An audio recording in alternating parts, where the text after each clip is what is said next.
Ny mofinaina isan'andro atolotry ny mpitandrina rakotina valina maoly.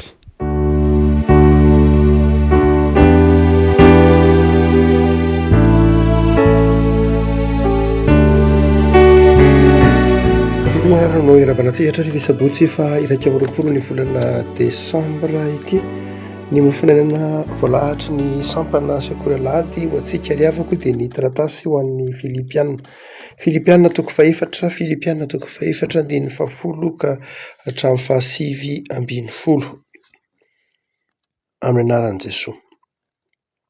Ary faly indrindra ao amin'ny tompo aho satria nampitsimoanareo indray ankehitriny ny fiheverana izay efa noheverinareo rahateo, saingy tsy mbola nahita andro anaovana ianareo.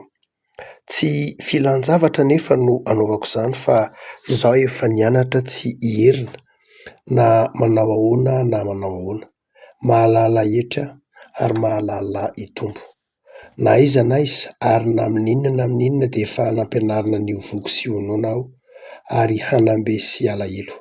Mahay ny zavatra rehetra aho amin'ny alalan'ilay mampahery ahy, kanefa nanao soa ianareo no niaraka horotamiko ka niatra ahy. Ary fantatrareo koa ry Filipianina fa tamin'ny andohan'ny filazantsara rehefa niala tany Makedonia tsy nisy fiangonana nanandrara tamiko na amin'ny fanomezana sy fandraisana afa-tsy anareo ihany. Fa fony tany Tesalonika aza dia nampanatitra ho ahy indray mandeha amana indroa ianareo hamonjy ahy.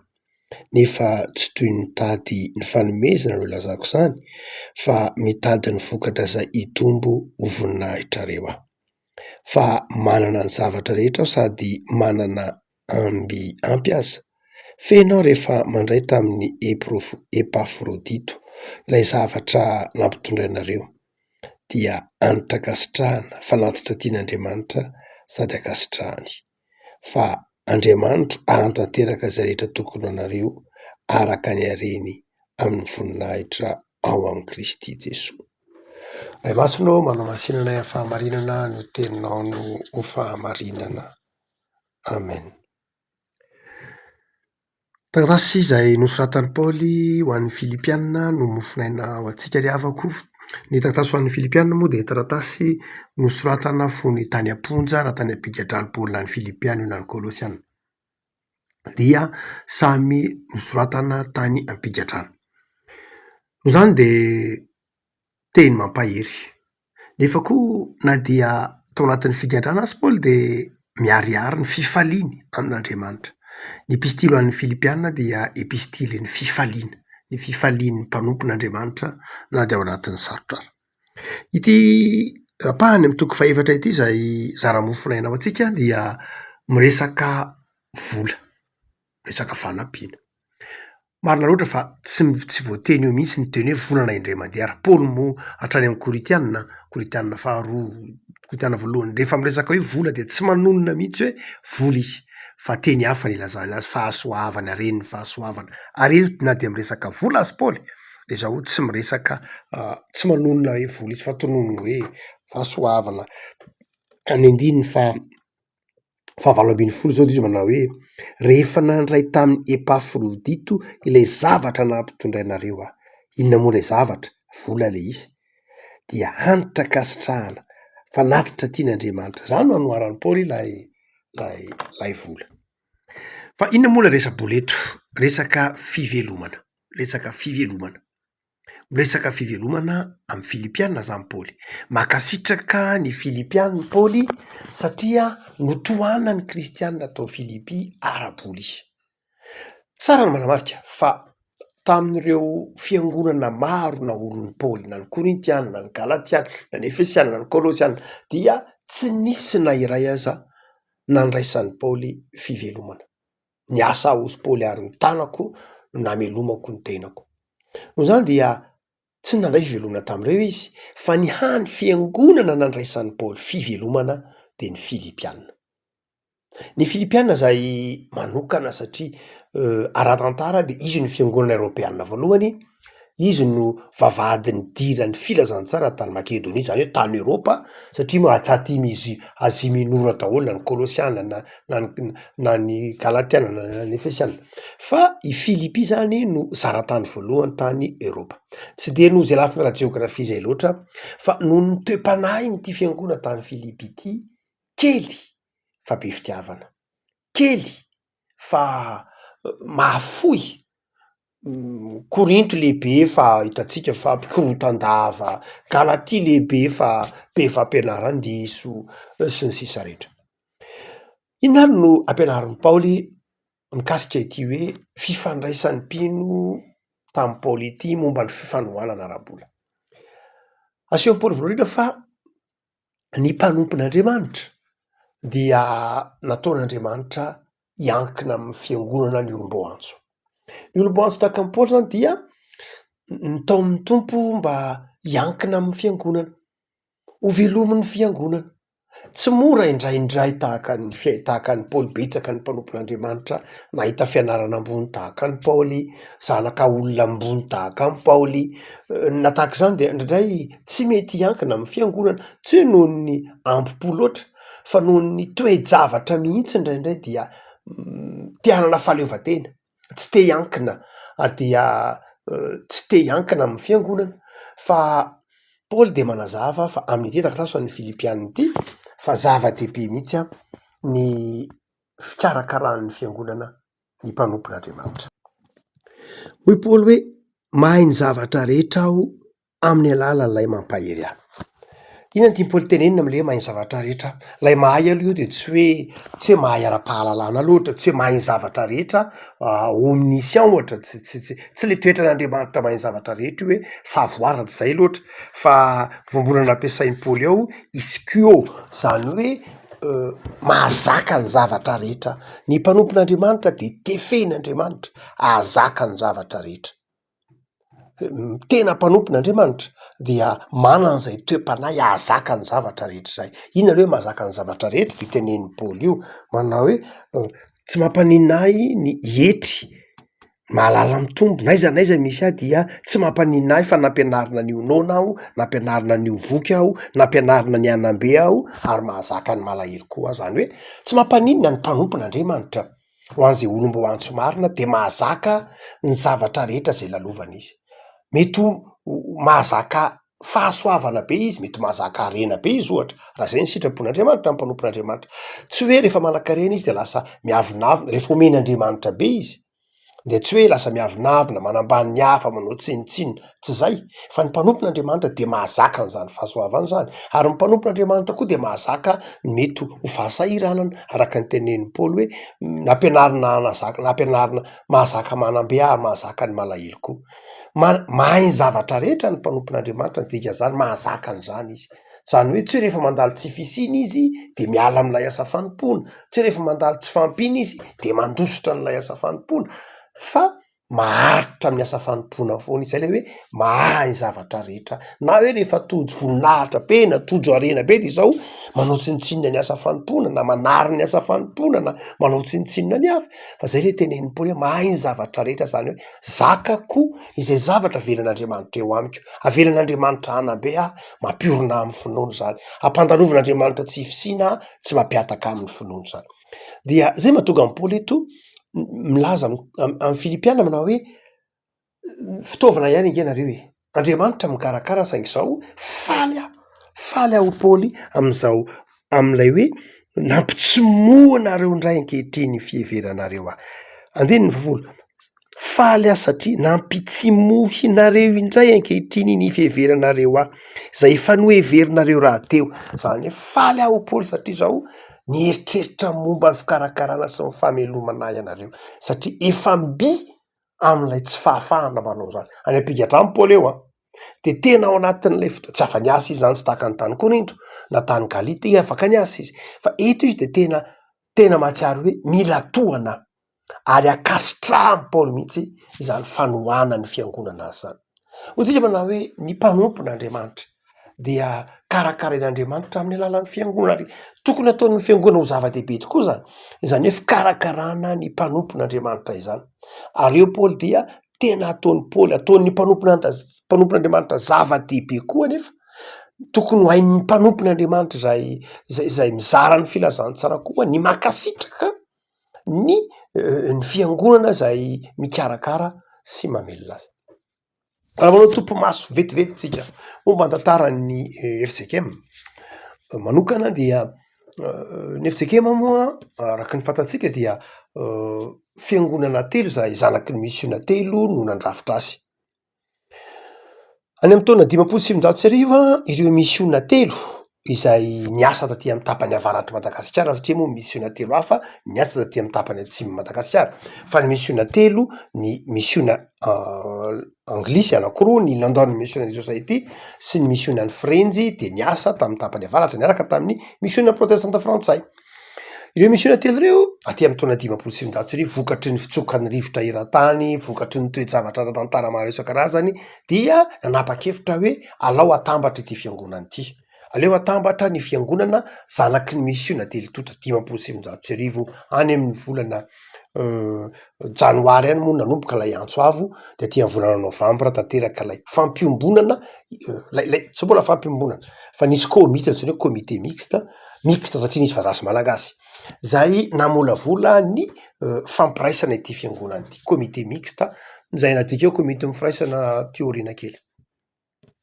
Dia rehefa niasa io komite nifiraisana io komite mixte io zay nahitana vazaha sy malagasy 420 leo, dia rehefa niasa izy ireo de aty amin'ny taona ataontsika hoe eo amin'ny 3 ao zany, niasa 3 taona izy zany de nieritreritra manao hoe ahoana milafy ny andrafetana ho mafimafy kokoa ny fiaina firaisan'ny fiangonana. Dia aty amin'ny taona 3 zany mbola tsy tafatsangana akory ny FJKM raha tsy efa 10 taona teoriana zany.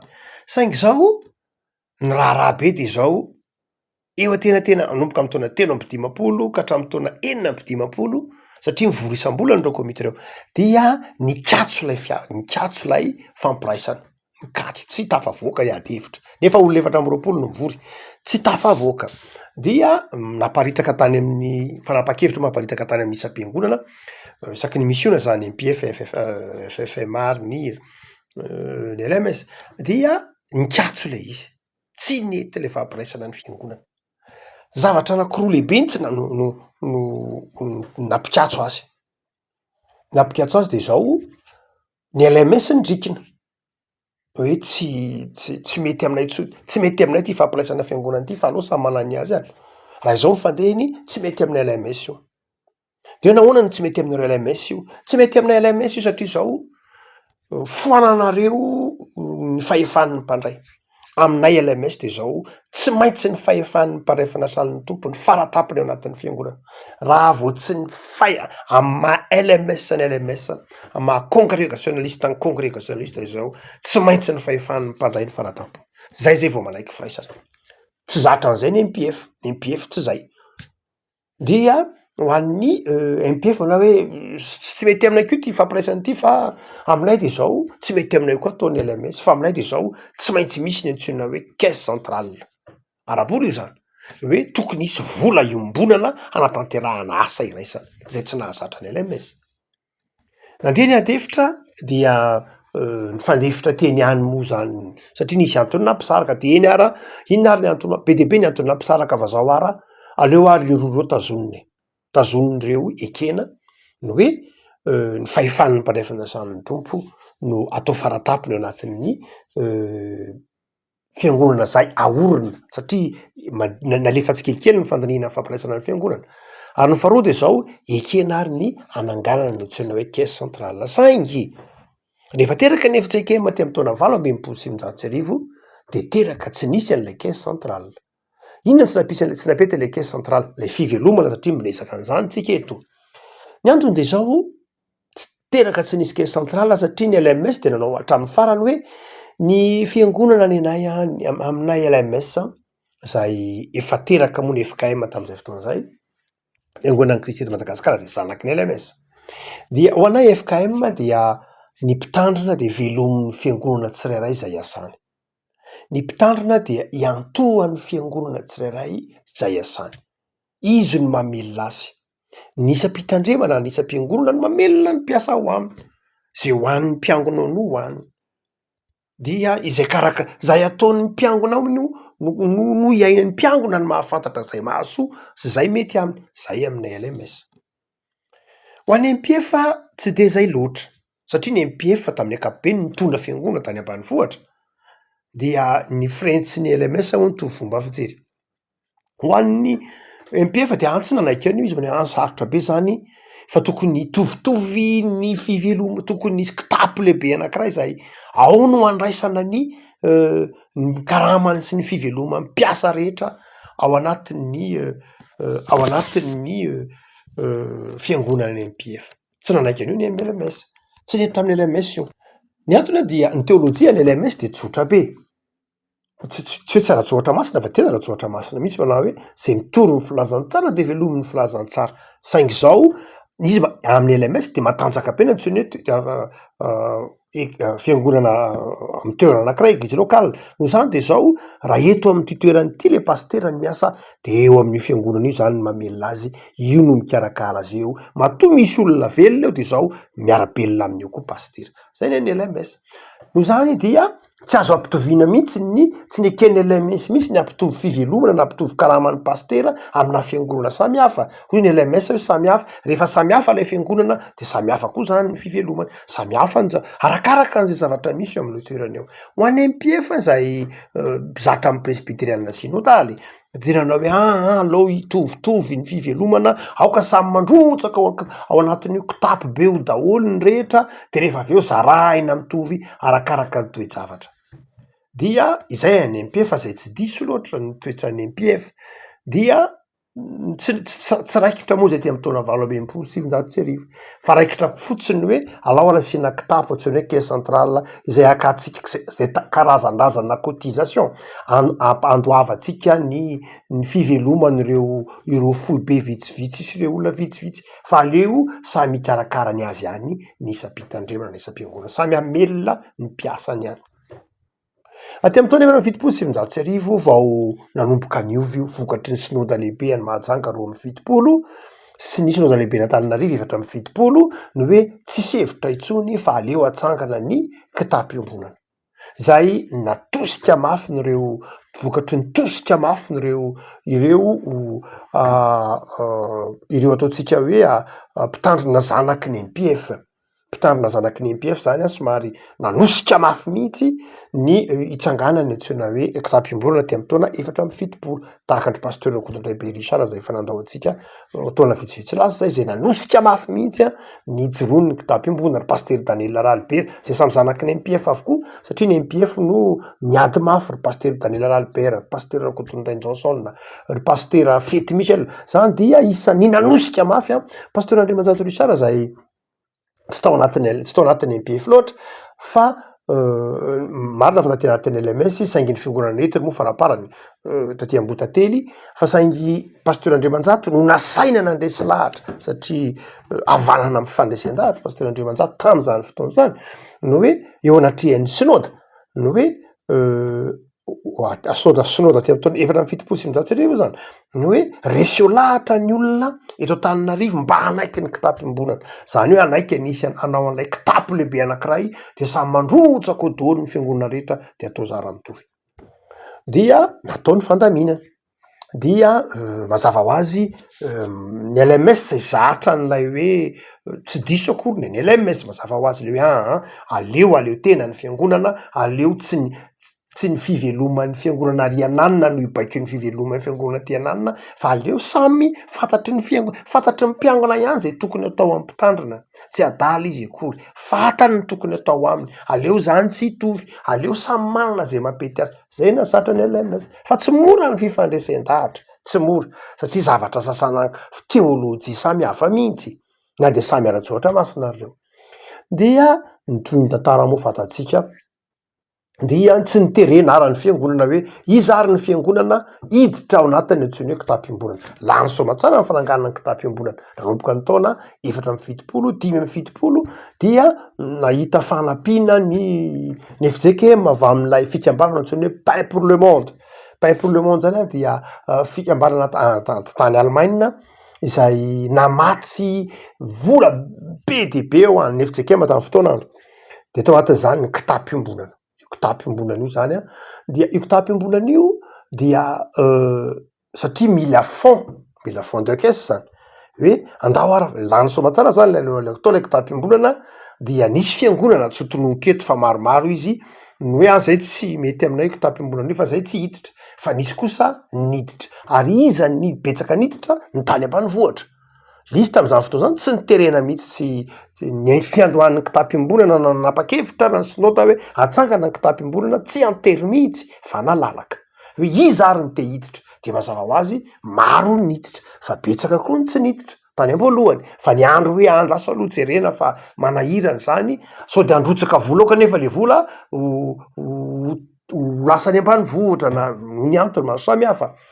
De nitady vola ara ny FJKM tam'izany fotoana zany pasteur Mambasoa président-ny FJKM tam'izany fotoana zany dia nahita fanampiana avy amin'ny Pain pour le monde. Io vola io zany dia nieritreritry atao hoe fond de caisse zany hoe misy vola zany ao arotsaka.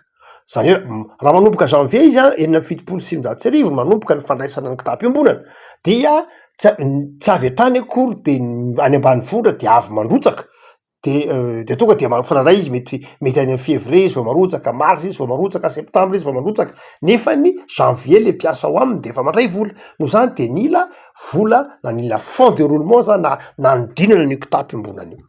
De ny Pain pour le monde name an'le vola io vola io zany vola tokony hoe iodina satria mandrotsaka ny anjarany eo daholo ihany ny fiangonana zay membre.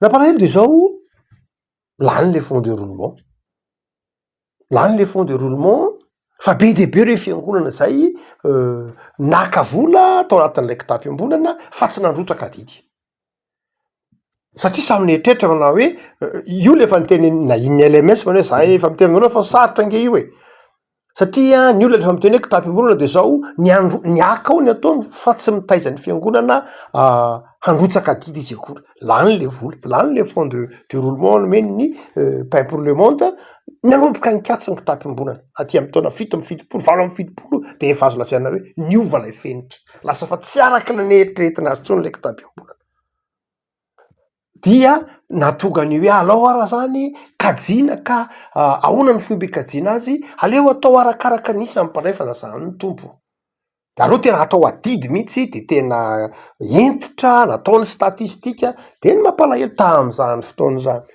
dia fiangonana moolombelona ihany mampalahelo dia tam'izany fotoana zany satria arakaraka nisa mpandray izy tam'izany dia misy fiangonana zay ahena ny nisa mpandray eo aminy mba hatonga an'lay adidy ho kely de ahena ny nisa mpandray eo aminy mpandray ato aminay nge zao fotsiny no zany dia zao ny adidy eo aminay satria tam'izany fotoana zany nokajina de am'taona valo amby fitopolo sy fitopolo tsika io dia nahena lay adidy ary mba hatonga ny adidy eny. Toe-javatra tak'izany tao anatin'lay fiainan'lay fiangonana ny kitampiombonana io zao moa izy efa somary efa hafa ny fomba fikajiana azy tsy hoe tanteraka akory le ao. Io fomba fandaminana io kitampiombonan'ny FJKM isan'ny zavatra sarotra de sarotra ny fandaminana an'io resaka adidy io tsy hoe am'izao andro antsika zao ihany fa efa any amin'ny taona 4 amby fitopolo 5 amby fitopolo sy sivinjato sy arivo zany. Fa izay mampifanahy azy amin'ny ity taratasy ny Saint Paul an'ny Filipiana ity de ny toe-panahy. Ny toe-panahy lay kitampiombonana tsy mora ny nampitsoronana izy io tsika teo.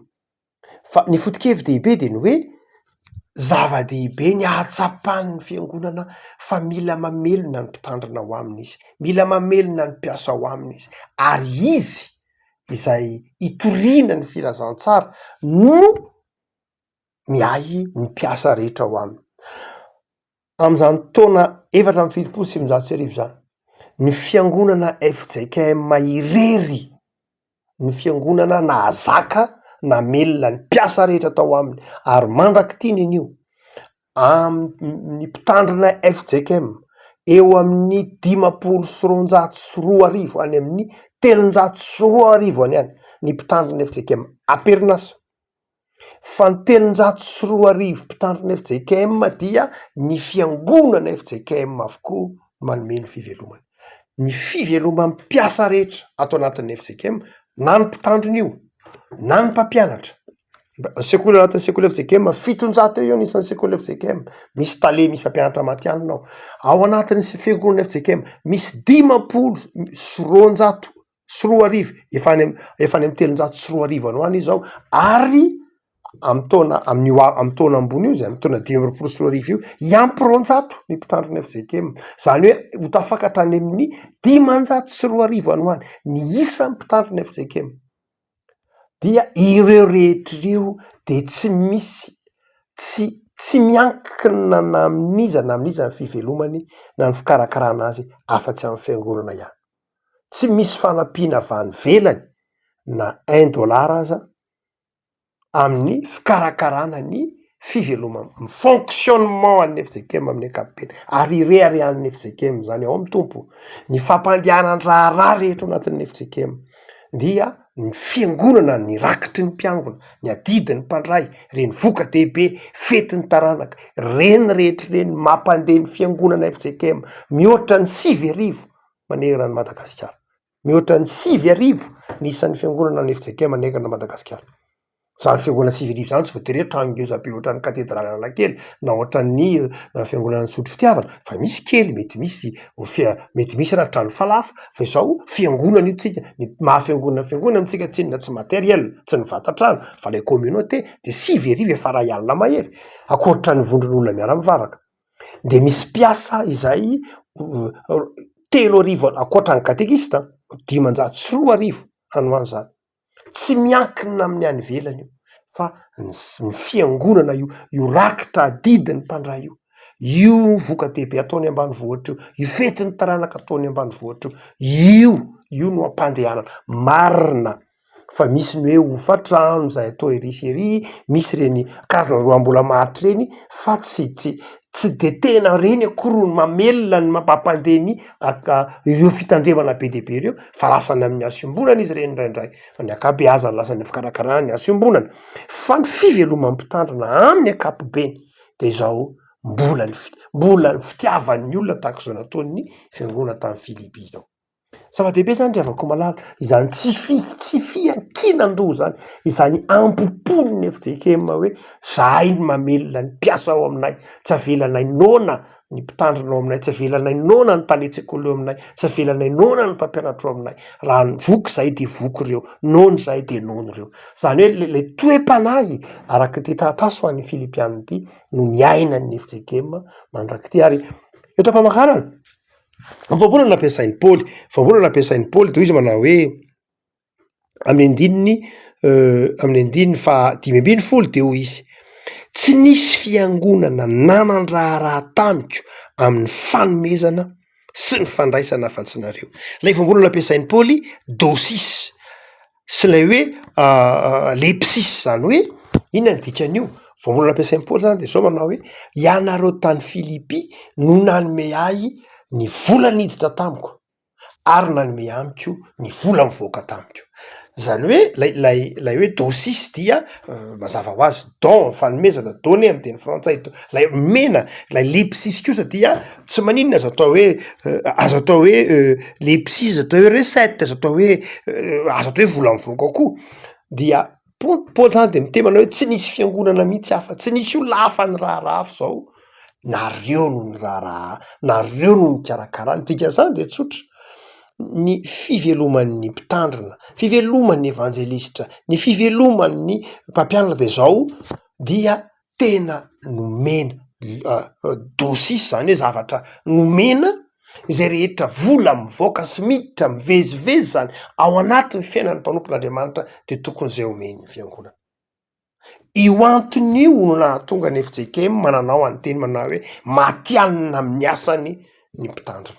Ka na de misy mpitandrina manam-pahaizana be dehibe areo, nianara tamin'ny université, nanana fianarana ambony, de izao nanaraka ny teolojia amin'ny Paoly ity manao hoe zay rehetra niditra sy nivoaka teo amiko de avy taminareo, avy tamin'ny fiangonana, zay rehetra niditra sy nivoaka dia nomenareo. Riavako malala, zava-dehibe zany, izany toe-panahy zany, zay tian'ny tompo toe-panahy ny mpanompon'Andriamanitra. ny fifamatorany mpanompon'Andriamanitra, ny fifamatorany filazantsara, ny fifamatorany fiangonana amin'ny mpanompon'Andriamanitra dia seho amin'ny Paoletra. Rehavako ho an'ny fiangonana ara ho an'ny kristiana ho an'ny mpino rehetra dia zao ataovy amin'ny fitiavana ny adidy, ataovy amin'ny fifaliana ny adidy. Ho an'ny mpanompon'Andriamanitra rehetra zay miasa any ambany vohatra any, miasa eto an-drenivohitra, miasa manerana ny zao tontolo zao, zao manao zany amin'ny fifaliana ary manao zany amin'ny fahatokiana araka ny tenin'ny Paoly mahay ny zavatra rehetra ao amin'ny alalan'ilay ity. Vavakisika tompo mpitsoranao zay noho ny amin'ny saotra masina zay manazava aminay ny fifankatiavan'ny mpino, fifankatiavan'ny mpino sy ny mpitondra azy sy ny mpitantana azy sy ny mpiandry azy, ary ny fahafoizan'ny mpino sy ny fahatsorapon'ny mpiandry azy, ny fahatsorapon'ny mpitandrina, ny fahatsorapon'ny presbitera, fahatsorapon'ireo pastora sy ireo pretra zay nantsoinao hiandry ny ondrinao eo amin'ny toeranao Andriamanitra. Saotra tompo aho fa tia dia tia anay tokoa ianao ary manokatra ny fon'ny fiarahamonina mba handray ny filazantsara amin'ny alalan'izay asa ataon'ny fiangonana. Dia mivavaka izay tompo, ampahirezo ny fiangonanao ho tia asa tsara, ampahirezo ny mpitory ny filazantsara rehetra, ampahirezo ny fiangonanao hifankatia ary anao ny asa fidina filazantsara ho zava-dehibe eo amin'ny fiainana isan'andro. Dia ampahirezo koa tompo ny tsirairay avy, ahatsiaro fa ianao Andriamanitra ny manome sy mamelona ary mikarakara ny tsirairay avy satria Andriamanitra fitiavana ianao. Dia ataovy fifaliana ho anay ny fanatanterahana ny asanao. Jereo ireo marary tompo, jereo ireo mpitory ny filazantsara amin'ny sehatra amin'ny toerana rehetra izay misy azy, ataovy faly amin'ny fanompona. Jereo ireo tompona andraikitra ireo anatin'ny fiangonana, ny mpandray fanasany tompo, ny isam-batan'olona ny sampana, na amin'ny fiangonana protestanta, na amin'ny fiangonana izay miara-miasa aminay, na amin'ny fiangonana izay mitory ny filazantsara anao na aiza na aiza, dia atao fiangonana mahatoky, atao fiangonana masina, atao fiangonana tia mizara, atao fiangonana tia manompo, atao fiangonana miombom-piainana amin'ny fitoriana ny filazantsara. Ampahirezo mba tsy ho kivy eo anatrehan'ny zavatsarotra sedraina fa ataovy mandresy manohitra noho ny mpandresy ao aminao Andriamanitra. Farana ny herinandro tompo dia sotra noho ny amin'izay nomenao anay tamin'ity herinandro ity, atanjao ny finoanay ary ametraka ny herinandro vaovao sahady eo mba fahasoavanao. Misaotra Jesoa. Amen.